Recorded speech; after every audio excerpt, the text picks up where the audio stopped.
Hello friends, बहुत बहुत स्वागत है आप सभी का सक्सेस वर्ल्ड एमसीक्यू चैनल पर। तो फ्रेंड्स, बिहार फार्मन की एग्जाम के लिए अब बिल्कुल भी टाइम नहीं बचा हुआ है, इसलिए आज की ये क्लास आपका अंतिम क्लास होगा। इस एग्जाम के लिए मात्र आपका 2 दिन टाइम बचा हुआ है, इसलिए कल और परसों इसी टाइम पर आपका बिहार फार्मन के लिए स्पेशल टेस्ट लिया जाएगा। ये टेस्ट देना प्रत्येक स्टूडेंट को नेसेसरी है, क्योंकि इस टेस्ट से आप पता कर सकते हैं कि आपने आज तक बिहार फार्मन के लिए जितनी तैयारी की है उनमें से आपको कितना परसेंट याद है। तो चलिए आपका बिल्कुल भी टाइम बर्बाद ना करते हुए आज की अंतिम क्लास को स्टार्ट करते हैं। तो जल्दी जल्दी से सभी लोग लाइव में आ जाइए। सभी को गुड इवनिंग, गुड इवनिंग। तो आज के सेशन का सबसे पहला प्रश्न इंपॉर्टेंट है, वर्गीज कुरियन को राष्ट्रीय डेयरी विकास बोर्ड के अध्यक्ष का नाम किसने दिया था? मोस्ट इंपॉर्टेंट प्रश्न आपके एग्जाम के लिए। चलिए फटाफट से आंसर करेंगे। आपको लाइव चैट का ऑप्शन दिया गया है, फटाफट से आंसर करते जाएंगे। याद रहे फ्रेंड्स, आपको कल और परसों के स्पेशल क्लास को छोड़ना नहीं है। आपका स्पेशल टेस्ट है, इसलिए प्रत्येक स्टूडेंट को यह टेस्ट देना अनिवार्य है। टेस्ट कब होगा? तो रात 8 बजे होगा इसी चैनल पर। तो इसका राइट आंसर क्या जाएगा? अगर आपने ऑप्शन ए को दिया है तो बिल्कुल सही जवाब है। वर्गीज कुरियन को राष्ट्रीय डेयरी विकास बोर्ड के अध्यक्ष का नाम किसने दिया? तो लाल बहादुर शास्त्री ने। और ये जो वर्गीज कुरियन है ये कौन है? तो भारत के में श्वेत क्रांति के जनक के रूप में जाने जाते हैं। याद रखना इंपॉर्टेंट है। चलिए आगे बढ़ते हैं। आपका अगला प्रश्न है, वर्तमान में भारतीय संविधान के कितने भाग है? फटाफट से आंसर करते जाएंगे। वर्तमान में भारतीय संविधान के कितने भाग है? इसलिए जो भी स्टूडेंट चैनल पर पहली बार आए चैनल को सब्सक्राइब कर लेंगे ताकि आपका स्पेशल टेस्ट छूटे ना। तो इसका राइट आंसर क्या जाएगा? जी बिल्कुल, अगर आपने लाइव चैट में ऑप्शन सी को दिया है तो बिल्कुल सही जवाब है। 25 भाग है। वर्तमान में भारतीय संविधान के कितने भाग है? तो 25, पहले 22 थे। याद रखना है, इंपॉर्टेंट है। अगला प्रश्न है, मुगल सम्राट जहांगीर ने शालीमार बाग का निर्माण खाली स्थान में किया था? फटाफट से आंसर करते जाएंगे और प्रत्येक स्टूडेंट को प्रत्येक प्रश्न के आंसर करने हैं लाइव चैट में, ताकि आपका साथ में रिवीजन भी हो सके। तो इसका राइट आंसर डी के साथ चला जाएगा, कश्मीर में किया था। ऑप्शन डी इस प्रश्न का बिल्कुल सही जवाब हो जाएगा। याद रखना है, इंपॉर्टेंट प्रश्न है। चलिए शिक्षक आगे बढ़ते हैं। आपका चौथा प्रश्न है, वार्षिक भारतीय शास्त्रीय संगीत समारोह सवाई गंधर्व भीमसेन महोत्सव खाली स्थान में आयोजित किया जाता है? फटाफट से आंसर करेंगे। कहां पर किया जाता है? सोच समझ कर आंसर करना है। चलिए, तो चौथे का राइट आंसर जो भी बच्चे लाइव चैट में ऑप्शन ए को दे रहे हैं बिल्कुल सही जवाब है, पुणे में। ऑप्शन ए इस प्रश्न का बिल्कुल सही जवाब देगा। और इसकी शुरुआत भीमसेन जोशी ने 1953 में, याद रखना है 1953 में की थी। याद रखना इंपॉर्टेंट है। अगला प्रश्न है, निम्न में से कौन भारत का सबसे पुराना सार्वजनिक क्षेत्र का बैंक है? मोस्ट इंपॉर्टेंट और वीवीआई प्रश्न आपके एग्जाम के लिए। चलिए फटाफट से आंसर करेंगे और आपको सेशन को एंड तक देना है, बीच से स्किप नहीं करना है। चलिए, तो इसका राइट आंसर क्या जाएगा? 5 का राइट आंसर ऑप्शन सी के साथ चला जाएगा, इलाहाबाद बैंक। ये क्या है? ये भारत का सबसे पुराना सार्वजनिक क्षेत्र का बैंक है। याद रखना है। इसकी स्थापना की बात करें तो 1865 ईस्वी में इलाहाबाद में हुई थी। मुख्यालय की बात करें तो कोलकाता हो जाएगा। अगला प्रश्न है, वैदिक सभ्यता खाली स्थान नदी के किनारे विकसित हुई थी? फटाफट से आंसर करेंगे। फिर से बोल रहे हैं, ये क्लास आपका आज अंतिम क्लास है। कल और परसों स्पेशल टेस्ट होगा। तो इसका राइट आंसर क्या जाएगा? 6 का राइट आंसर ऑप्शन डी के साथ चला जाएगा, सरस्वती। ऑप्शन डी इस प्रश्न का बिल्कुल करेक्ट आंसर हो जाएगा। चलिए आगे बढ़ते हैं। नेक्स्ट है, जुलाई 1944 में संयुक्त राष्ट्र ब्रेटन वुड्स सम्मेलन में किस अंतर्राष्ट्रीय संगठन की कल्पना की गई थी? मोस्ट इंपॉर्टेंट प्रश्न आपके एग्जाम के लिए, इसको ध्यान में रखना है, आंसर करेंगे। और जो भी स्टूडेंट चैनल पर पहली बार आए चैनल को सब्सक्राइब कर लेंगे। और अगर आपको ये सेशन अच्छा लग रहा है तो सभी लोग इस सेशन को दिल से एक बार लाइक भी कर देंगे। तो इसका राइट आंसर क्या जाएगा? जी बिल्कुल 7 का राइट आंसर डी के साथ चला जाएगा, अंतर्राष्ट्रीय मुद्रा कोष। ऑप्शन डी इस प्रश्न का बिल्कुल सही जवाब है। अगला प्रश्न है, भारत की पहली इंजन रहित गति ट्रेन 18 को इंटीग्रल फैक्ट्री द्वारा विकसित किया गया था? आंसर करेंगे फटाफट से। इसका राइट आंसर क्या जाएगा? तो 8 का राइट आंसर क्या जाएगा? जी बिल्कुल ऑप्शन सी के साथ चला जाएगा, चेन्नई से। ऑप्शन सी इस प्रश्न का बिल्कुल करेक्ट आंसर हो जाएगा। नेक्स्ट है, सरदार वल्लभ भाई पटेल राष्ट्रीय पुलिस अकादमी किसके पास स्थित है? फटाफट से आंसर करेंगे, किसके पास स्थित है? चलिए, तो 9 का राइट आंसर क्या जाएगा? जी बिल्कुल, जो भी बच्चे लाइव चैट में ऑप्शन ए को देने बिल्कुल सही जवाब है, हैदराबाद। ऑप्शन ए इस प्रश्न का बिल्कुल करेक्ट आंसर हो जाएगा। 10वां प्रश्न है, नवंबर 2018 में किस भारतीय राज्य की विधानसभा भंग हुई थी? ये पुराना प्रश्न है लेकिन एग्जाम में हो सकता है छप सकता है, इसलिए याद रखना है कि नवंबर 2018 में किस भारतीय राज्य की विधानसभा भंग हुई? तो इसका राइट आंसर क्या जाएगा? 10 का बी के साथ चला जाएगा, जम्मू और कश्मीर। ऑप्शन बी इस प्रश्न का बिल्कुल सही जवाब हो जाएगा। 2018 में यह भारतीय राज्य लेकिन अभी केंद्र शासित प्रदेश बन गए हैं।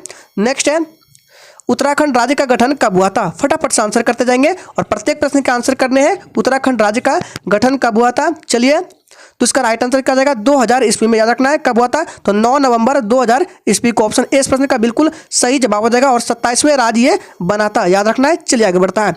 नेक्स्ट क्वेश्चन है, महाधमनी खाली स्थान के शीर्ष पर शुरू होती है? फटाफट से आंसर करेंगे कि महाधमनी किस के शीर्ष पर शुरू होती है? तो इसका राइट आंसर क्या आ जाएगा? दाया निलय, याद रखना है, दाया निलय के शीर्ष पर शुरू होती है। ऑप्शन ए इस प्रश्न का बिल्कुल सही जवाब हो जाएगा। और महाधमनी जो है ये मानव शरीर की सबसे बड़ी धमनी है, याद रखना है। नेक्स्ट है C60 एक अणु है जिसमें 60 कार्बन परमाणु होते हैं जिन्हें खाली स्थान के रूप में व्यवस्थित किया जाता है। फटाफट से आंसर करेंगे। कार्बन 60 जो है एक अणु है जिसमें 60 कार्बन परमाणु होते हैं, ठीक है, जिन्हें खाली स्थान के रूप में व्यवस्थित किया जाता है। तो इसको याद रखिएगा, 12 पेंटागन और 20 हेक्सागोन के द्वारा क्या किया जाता है? व्यवस्थित किया जाता है। ऑप्शन सी इस प्रश्न का बिल्कुल करेक्ट आंसर हो जाएगा, याद रखना इंपॉर्टेंट है। अगला प्रश्न है, सबसे अच्छी गुणवत्ता वाला कठोर कोयला जिसमें 80 से 95% तक कार्बन होता है वह कौन सा कोयला है? फटाफट से आंसर करेंगे। चलिए, तो इसका राइट आंसर क्या जाएगा? एंथ्रासाइड के चला जाएगा। ऑप्शन डी इस प्रश्न का बिल्कुल सही जवाब देगा। एंथ्रासाइड में 80 से 95% तक कार्बन होता है और ये सबसे अच्छी गुणवत्ता वाला कठोर कोयला है, याद रखना है। ऑप्शन डी इस प्रश्न का बिल्कुल सही जवाब है। आपका अगला प्रश्न है, खाली स्थान के अलावा निम्न में से सभी संगणक बहुलक है? फटाफट से आंसर करेंगे। खाली स्थान के अलावा निम्न में से सभी संगणन बहुलक है, तो इसका राइट आंसर क्या जाएगा? किसके अलावा? तो इसका राइट आंसर पॉलिएस्टर के अलावा, याद रखिएगा, पॉलिएस्टर के अलावा जितने भी है ये सभी संगणक बहुलक है। अगला प्रश्न है, आईआईटी कानपुर की स्थापना कब की गई थी? फटाफट से आंसर करेंगे। आईआईटी कानपुर की स्थापना कब की गई थी? तो याद रखना ये 1959 में। ऑप्शन डी इस प्रश्न का बिल्कुल करेक्ट आंसर हो जाएगा। अगला प्रश्न है, आज़ादी के बाद सरोजिनी नायडू देश के किसी भी राज्य के पहली राज्यपाल बनी थी, राज्य का नाम बताएं। आपको बताना है कि आज़ादी के बाद सरोजिनी नायडू देश के किस राज्य के पहली राज्यपाल बनी थी? तो इसका राइट आंसर है उत्तर प्रदेश की। ऑप्शन ए इस प्रश्न का बिल्कुल सही जवाब हो जाएगा। और याद रखिएगा, अनुच्छेद ध्यान दीजिएगा, अनुच्छेद 153 के अनुसार देश के प्रत्येक राज्य में एक राज्यपाल होगा, यह लिखा गया है, अनुच्छेद 153 में पूछा जाता है, याद रखना है। अगला प्रश्न है, उत्तर प्रदेश के किस जिले को पीतल नगरी के नाम से भी जाना जाता है? फटाफट से आंसर करेंगे, इंपॉर्टेंट प्रश्न है। चलिए, तो 18 का राइट आंसर जो बच्चे लाइव चैट में ऑप्शन डी को दे रहे हैं बिल्कुल सही जवाब है मुरादाबाद, याद रखिएगा। मुरादाबाद यूपी का एक शहर है जो रामगंगा नदी के तट पर स्थित है। आपको एग्जाम में ऐसे भी पूछ सकता है कि मुरादाबाद ये किस नदी के तट पर स्थित है? तो रामगंगा नदी, याद रखना है। नेक्स्ट है, भारत का चीनी का कटोरा किस शहर को कहा जाता है? फटाफट से आंसर करते जाएंगे। ध्यान दीजिएगा, यहाँ पे शहर पूछा जा रहा है ना कि राज्य। ऑप्शन हालांकि मिसप्रिंटिंग है, या मुजफ्फरनगर होगा, मुजफ्फरपुर नहीं होगा। तो इसका राइट आंसर ए के साथ चला जाएगा। भारत का चीनी का कटोरा किस शहर को कहा जाता है? तो मुजफ्फरनगर को, जो कि यूपी में पड़ता है, याद रखना इंपॉर्टेंट है। नेक्स्ट है, फिरोजाबाद 200 से अधिक वर्षों से खाली स्थान का उत्पादन कर रहा है। मोस्ट इंपॉर्टेंट प्रश्न आपके एग्जाम के लिए आंसर करेंगे। फिरोजाबाद जो है 200 से अधिक वर्षों से किस चीज का उत्पादन कर रहा है? तो उसका राइट आंसर क्या जाएगा? कांच की चूड़ियों का। ऑप्शन 20 प्रश्न का बिल्कुल करेक्ट आंसर हो जाएगा, इंपॉर्टेंट प्रश्न याद रखना है। नेक्स्ट है, यूपी संगीत नाटक अकादमी की स्थापना कब हुई? फटाफट से आंसर करेंगे। यूपी संगीत नाटक अकादमी की स्थापना कब हुई? तो इसका राइट आंसर क्या जाएगा? सी के साथ चला जाएगा 1963 में। ऑप्शन सी इस प्रश्न का बिल्कुल सही जवाब है। नेक्स्ट है, हिंदू कथा के अनुसार रामायण महाकाव्य के दीप राजा राम ने खाली स्थान की राजधानी अयोध्या में शासन किया था। आपको बताना है राजा राम ने किस राज्य की राजधानी अयोध्या में शासन किया था? तो इसका राइट आंसर क्या देगा? कौशल, याद रखना है। ऑप्शन डी इस प्रश्न का बिल्कुल सही जवाब है। नेक्स्ट है, किस भारतीय ने अर्थशास्त्र में नोबेल मेमोरियल पुरस्कार जीता है? फटाफट से आंसर करेंगे। किस भारतीय ने अर्थशास्त्र में नोबेल मेमोरियल पुरस्कार जीता है? तो इसका राइट आंसर क्या आ जाएगा? अमर्त्य सेन ने। कब? तो उन्हें प्लेइंग टू विन किसकी आत्मकथा है? तो इसका राइट आंसर जो बच्चे लाइव चैट में ऑप्शन ए को दे रहे बिल्कुल सही जवाब देगा, साइना नेहवाल का। नेक्स्ट है, चित्रकूट जलप्रपात भारत के किस राज्य में स्थित है? फटाफट से आंसर करेंगे। चित्रकूट जलप्रपात जो है ये भारत के किस राज्य में स्थित है? तो याद रखिएगा, भारत के छत्तीसगढ़ राज्य में स्थित है। ऑप्शन सी इस प्रश्न का बिल्कुल करेक्ट आंसर हो जाएगा। चलिए आगे बढ़ते हैं। अगला प्रश्न है, वेनेजुएला की राजधानी खाली स्थान है? आंसर करेंगे। आपको बताना है कि वेनेजुएला की राजधानी खाली स्थान है, तो इसका राइट आंसर क्या जाएगा? कराकस। ऑप्शन डी इस प्रश्न का बिल्कुल करेक्ट आंसर हो जाएगा। आपका अगला प्रश्न है, भारत में निम्न में से किस रेडियोधर्मी धातु का विश्व का सबसे बड़ा भंडार है? मोस्ट इंपॉर्टेंट प्रश्न है। आपको बताना है कि भारत में इन चारों ऑप्शन में से किस रेडियोधर्मी धातु का सबसे बड़ा भंडार है? तो इसका राइट आंसर क्या जाएगा? डी के साथ चला जाएगा, थोरियम का भंडार है। ऑप्शन डी बिल्कुल सही जवाब हो जाएगा। भारत में केरल हो गया, झारखंड हो गया, बिहार हो गया, तमिलनाडु और राजस्थान मुख्य रूप से उत्पादक है थोरियम का, याद रखना है। ऑप्शन डी इस प्रश्न का बिल्कुल सही जवाब है। ऑस्ट्रेलिया के एकमात्र द्वीप राज्य का नाम बताइए। फटाफट से आंसर करेंगे।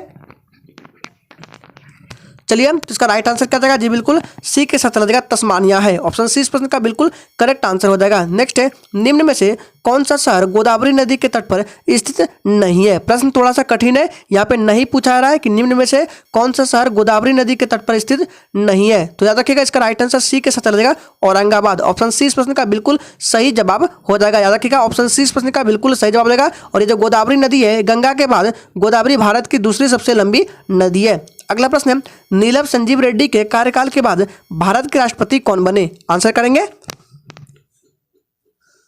चलिए, तो इसका राइट आंसर क्या जाएगा जी, बिल्कुल ज्ञानी जैल सिंह बने थे। ऑप्शन सी इस प्रश्न का बिल्कुल सही जवाब हो जाएगा, याद रखना है। चलिए आगे बढ़ते हैं। नेक्स्ट है, चंद्रगुप्त के पुत्र का नाम जिन्होंने 298 से 272 ईसा पूर्व के बीच शासन किया और पूरे भारत में अपने साम्राज्य का विस्तार किया। आपको बताना है चंद्रगुप्त के पुत्र का नाम क्या था जिन्होंने 298 से 272 ईसा पूर्व के बीच शासन किया और पूरे भारत पर अपने साम्राज्य का विस्तार किया। तो इसका राइट आंसर बिंदुसार हो जाएगा। ऑप्शन सी इस प्रश्न का बिल्कुल सही जवाब हो जाएगा। बिंदुसार जो है ये गुप्त वंश के संस्थापक चंद्रगुप्त के पुत्र और अशोक के पिता थे, याद रखना है। अगला प्रश्न है, किस राज्य की महिलाओं द्वारा पहनी जाने वाली पारंपरिक पोशाक को मेखला चादर कहा जाता है। आंसर करेंगे। यहाँ पे मोखला लिखा गया है, मेखला होगा, मेखला चादर कहा जाता है। तो इसका राइट आंसर क्या देगा, असम। ऑप्शन डी इस प्रश्न का बिल्कुल करेक्ट आंसर हो जाएगा। आपका अगला प्रश्न है, सीएफसी का पूरा नाम क्या है। फटाफट से आंसर करेंगे। आपको बताना है सीएफसी का पूरा नाम क्या है, सोच समझ कर आंसर करना है। चलिए, तो सीएफसी का पूरा नाम क्या है, इसका राइट आंसर ऑप्शन क्या देगा, याद रखिएगा, इसका ए है, क्लोरोफ्लोरोकार्बन। सीएफसी का पूरा नाम क्या है, तो क्लोरोफ्लोरोकार्बन है। अगला प्रश्न है, विद्यापति निम्न में से किस भाषा के एक प्रसिद्ध कवि और लेखक थे। फटाफट से आंसर करेंगे। विद्यापति जो है ये निम्न में से किस भाषा के एक प्रसिद्ध कवि और लेखक थे। तो इसका राइट आंसर क्या जाएगा, ऑप्शन सी के साथ चला जाएगा, मैथिली। ऑप्शन सी इस प्रश्न का बिल्कुल सही जवाब हो जाएगा। चलिए शिक्षक आगे बढ़ते हैं। आपका नेक्स्ट प्रश्न है, निम्न में से कौन सी मिसाइल भारत की पहली सुनियोजित सतह से सतह मिसाइल है। फटाफट से आंसर करेंगे। सतह से सतह पर मार करने वाली मिसाइल कौन सी है, तो याद रखिएगा इसका राइट आंसर ऑप्शन सी के साथ चला जाएगा, पृथ्वी है। ऑप्शन सी इस प्रश्न का बिल्कुल करेक्ट आंसर हो जाएगा। अगला प्रश्न है, विश्व का सबसे बड़ा वेब ब्राउजर कौन सा है। आंसर करेंगे। विश्व का सबसे बड़ा वेब ब्राउजर कौन सा है, तो याद रखना है इसका राइट आंसर जो बच्चे ऑप्शन ए को दे रहे हैं बिल्कुल सही जवाब है, वर्ल्ड वाइड वेब। याद रखिएगा, वर्ल्ड वाइड वेब जिसको WW के नाम से जानते हैं। याद रखना है ये विश्व का सबसे पुराना वेब ब्राउजर है। अगला प्रश्न है, जेलेपला और नाथुला दर्रे निम्न में से किस राज्य में स्थित है। चलिए आंसर करेंगे। जेलेपला और नाथुला दर्रा ये निम्न में से किस राज्य में स्थित है, तो ये सिक्किम राज्य में स्थित है। याद रखना है ऑप्शन ए इस प्रश्न का बिल्कुल सही जवाब हो जाएगा। नेक्स्ट है, ऑल इंडिया मुस्लिम लीग की स्थापना कब हुई थी। फटाफट से आंसर करते जाएंगे। ऑल इंडिया मुस्लिम लीग की स्थापना कब हुई थी, तो इसका राइट आंसर क्या जाएगा जी, बिल्कुल इसका राइट आंसर बी के साथ चला जाएगा। 1906 ईस्वी में ऑल इंडिया मुस्लिम लीग की स्थापना हुई थी। ऑप्शन बी इस प्रश्न का बिल्कुल करेक्ट आंसर हो जाएगा। चलिए शिक्षक आगे बढ़ते हैं। आपका नेक्स्ट प्रश्न है, भारत का राष्ट्रीय प्रतीक भारत सरकार द्वारा कब अपनाया गया। फटाफट से आंसर करेंगे। भारत का राष्ट्रीय प्रतीक क्या है, तो अशोक स्तंभ जो है कब अपनाया गया भारत सरकार द्वारा, तो इसका राइट आंसर क्या जाएगा जी, बिल्कुल ऑप्शन सी के साथ चला जाएगा, 26 जनवरी 1950 को। ऑप्शन सी इस प्रश्न का बिल्कुल करेक्ट आंसर हो जाएगा, याद रखना है, इंपॉर्टेंट है। नेक्स्ट है, निम्न में से कौन सा हार्मोन थायराइड ग्रंथि द्वारा स्रावित नहीं होता है। फटाफट से आंसर करेंगे, सोच समझ का आंसर करना है। चलिए, तो याद रखना है इसका राइट आंसर क्या देगा, डी के साथ चला जाएगा, थायमासिन। याद रखना है थायमासिन ग्रंथि जो है ये थायराइड ग्रंथि द्वारा स्रावित नहीं होता है। चलिए आगे बढ़ते हैं। नेक्स्ट है, आधुनिक रसायन शास्त्र का जनक किसे माना जाता है। आंसर करेंगे। फटाफट से आंसर करते जाएंगे। आधुनिक रसायन शास्त्र का जनक किसे माना जाता है, तो एंटोनी लेवोसियर को। ऑप्शन डी इस प्रश्न का बिल्कुल सही जवाब हो जाएगा। अगला प्रश्न है, पसीने वाली ग्रंथियां मानव शरीर के किस अंग में मौजूद होती है। आंसर करेंगे। चलिए, तो पसीने वाली ग्रंथियां मानव शरीर के किस अंग में, तो त्वचा में मौजूद होती है। ऑप्शन डी इस प्रश्न का बिल्कुल सही जवाब हो जाएगा। आपका अगला प्रश्न है, ऑप्टिकल कैरेक्टर रीडर जिसको हम OCR बोलते हैं किसका एक उदाहरण है। आंसर करेंगे। चलिए, तो इसका राइट आंसर क्या जाएगा, इनपुट डिवाइस है। ऑप्शन बी इस प्रश्न का बिल्कुल सही जवाब हो जाएगा। नेक्स्ट क्वेश्चन है, खाली स्थान विद्युत तटस्थ और कमजोर सूक्ष्माणु पर परस्पर प्रभाव है। फटाफट से आंसर करेंगे। चलिए, तो 45 का राइट आंसर क्या जाएगा जी, बिल्कुल ए के साथ चलेगा, न्यूट्रिनो। याद रखना है, न्यूट्रिनो विद्युत तटस्थ और कमजोर सूक्ष्माणु पर परस्पर प्रभाव है। याद रखना है। अगला प्रश्न है, निम्न में से कौन सा कथन भारतीय नदियों के विषय में सत्य नहीं है। सोच समझ कर आंसर करना है। आपको बताना है इन चार ऑप्शन में से कौन सा कथन है जो भारतीय नदियों के विषय में सत्य नहीं है। तो इसका राइट आंसर क्या जाएगा जी, बिल्कुल सी के साथ चला जाएगा, हिमालयी नदियाँ बहुत छोटे छोटे डेल्टा का गठन करती है, ये सत्य नहीं है, बहुत बड़े डेल्टा का गठन करती है, याद रखना है। अगला प्रश्न है, आंतरिक गति निर्धारण मानव शरीर के निम्न अंगों में से कहाँ स्थित होता है? फटाफट से आंसर करना है, आपको बताना है आंतरिक गति निर्धारण मानव शरीर के निम्न अंगों में से कहाँ स्थित होता है। तो बी के साथ चला जाएगा दिल में। ऑप्शन बी इस प्रश्न का बिल्कुल सही जवाब हो जाएगा, याद रखना इंपॉर्टेंट है। अगला प्रश्न है, भारत के राष्ट्रपति का नाम बताएं जिन्होंने 1986 में भारतीय डाकघर संशोधन विधेयक के संबंध में पॉकेट वीटो का प्रयोग किया था। मोस्ट इंपॉर्टेंट प्रश्न आपके एग्जाम के लिए, चलिए आंसर करेंगे। तो उसका क्या नाम है? तो याद रखिएगा ज्ञानी जैल सिंह ने। ऑप्शन डी इस प्रश्न का बिल्कुल सही जवाब हो जाएगा, ऑप्शन डी इस प्रश्न का बिल्कुल करेक्ट आंसर है। नेक्स्ट है, किस राज्य में फोडोंग बौद्ध मठ स्थित है? फटाफट से आंसर करेंगे, किस राज्य में फोडोंग बौद्ध मठ स्थित है? तो ये कहाँ है? तो सिक्किम राज्य में। ऑप्शन ए इस प्रश्न का बिल्कुल सही जवाब हो जाएगा, कहाँ है? तो सिक्किम राज्य में, याद रखना है। चलिए आगे बढ़ते हैं। आज के सेशन का आखिरी प्रश्न है, निम्न में से कौन सी नदी बंगाल की खाड़ी में गिरती है? फटाफट से आंसर करेंगे। चलिए, तो इसका राइट आंसर क्या जाएगा? बिल्कुल सी के साथ चलिए, कृष्णा नदी। ऑप्शन सी इस प्रश्न का बिल्कुल सही जवाब हो जाएगा। तो आज आपका ये अंतिम क्लास था। कल और परसों बिहार फार्ममैन के लिए स्पेशल टेस्ट होगा, प्रत्येक स्टूडेंट को टेस्ट देना है। तो आज के लिए इतना ही, तब तक के लिए जय हिंद।